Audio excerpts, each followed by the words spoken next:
Hi, this is Tawny with the Kinsman Free Public Library, and today's story is Poetry by Shauna Lavoy Reynolds and Shahrzad Maydani. Poetry. The snow had melted, the buttercups were blooming, and Sylvia celebrated winter's end by writing a poem about spring. She walked with Shell to the park at the top of the hill and read it to a squirrel. Spring is here at last. I hope it doesn't end too fast. Like a bee, I'll sniff each flower and I'll enjoy each springy hour so much. The squirrel seemed grateful. Sylvia tied her poem to a birch tree and headed home, hoping that it didn't count as littering if it made the world more splendid. The next morning, Sylvia passed the birch on her way to school. From a distance, she saw her poem fluttering in the breeze. But when she got closer, she realized that it wasn't her poem at all. I think spring is the best of the seasons for plenty of excellent reasons, like birdie parents building nests where all the baby birds can rest and play.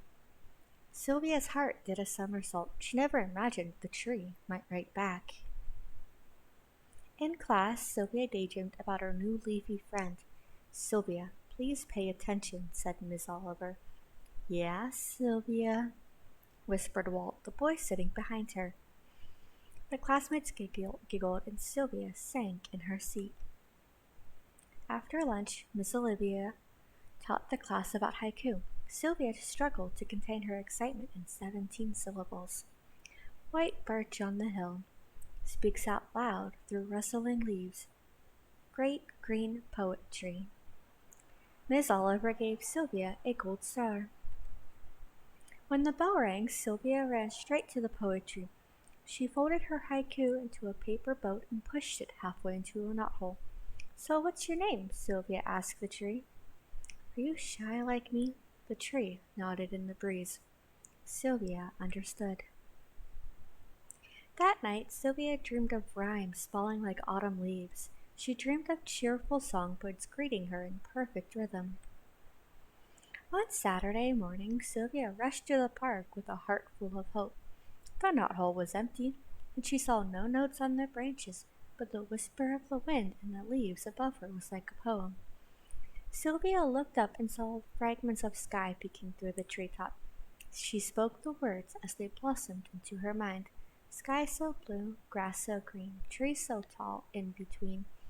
Favorite friend in morning light and under moonglow late at night. Sylvia selected a twig from the ground and gripping it like a pencil. Bye, Sylvia, she wrote in the air. But that didn't seem right. Love, Sylvia. She waved her stick with a flourish, accidentally hitting a branch. A tightly folded ninja star fell to her feet. Sylvia couldn't unfold it fast enough. I've wondered a while, can a tree and child be friends? Your words give me hope. Sylvia felt a spark in her heart. Good thing she brought her sidewalk chalk. She scrawled in big blocky letters so the bird could see. I never thought I would see such lovely poems from a tree. I wish that I could climb and live among the words you love to give, but I lived up in a tree, I would surely miss my family, especially Shell. Sylvia thought it was the greatest thing she had written in all her years. She wrapped her arms around the poetry. It was stronger, wiser, and kinder than the children at school. She knew she would always have a friend at the park. She didn't open her eyes until Shell barked. Walt was there staring at the ninja star haiku sticking out of Sylvia's pocket. That's not for you. That's for my tree. Sylvia blinked. It was from the tree, just for me. Walt shook his head. Sylvia didn't understand. Had the tree she loved so much not given her a thing? Sylvia didn't want to cry, not at the park. Walt didn't want her to cry either. I'm sorry I was mean at school, he said. Sylvia smiled. A friend of the tree is okay with me. She could never resist a rhyme. Walt read Sylvia's chalk poem out loud. You're a wonderful poet, he said. You deserved the gold star. But who is Shell? Sylvia pointed. My best friend's name is Shell. I think he likes the way you smell. I can tell, added Walt. The two poets giggled. Can I borrow your chalk? Walt composed a new poem next to Sylvia's. If you want to share a poem with me, give it to the tall birch tree.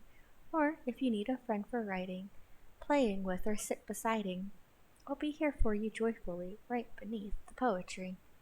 The new friends sat a while side by side, backs against the birch. Sunlight and shadows danced through the leaves above them as they silently searched for the most marvelous words to describe it all. The end.